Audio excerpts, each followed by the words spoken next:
Dear Mr. President, welcome to the White House life. From now till we part, we are all part of an unstated strife. Mr. President, right now we are amidst many wars where we see clashes between the rich and the poor and define ourselves by the colors of our skin and use guns to our will to protect our kin. Mr. President, in every situation, we see it as us versus them, a simple delineation where there's always a winner above the losers. But Mr. President, in the war with our actions, not just one person, one family, one nation is torn.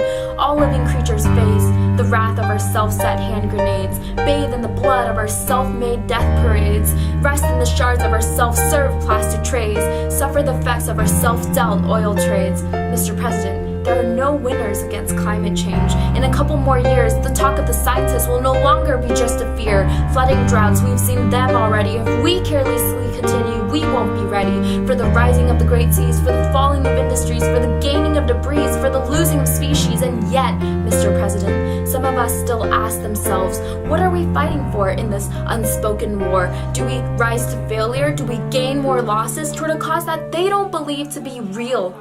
But what is more real than finding our moors lighting with biting, blazing fire as global temperatures get higher? And what is more real than reeling back fish that have died from changes in acidity and choked on the garbage of our stupidity? And Mr. President, our clean water supplies are running low, polluted with waste from untimely blows. The ice caps are melting and the air is unsafe. We need to act before it's too late. Mr. President, I know we have many issues at hand, but how can we see the solutions when we can't solve the seas? We fight for world peace and forget that because of us, nature is in pieces.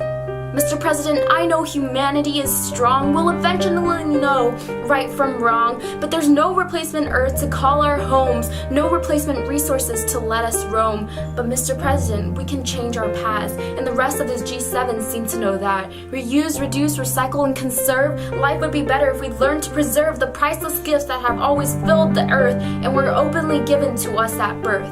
So, Mr. President, please help us out. Let us ensure that, without a doubt, our descendants won't have to live a life that is entrenched in this unstated strife.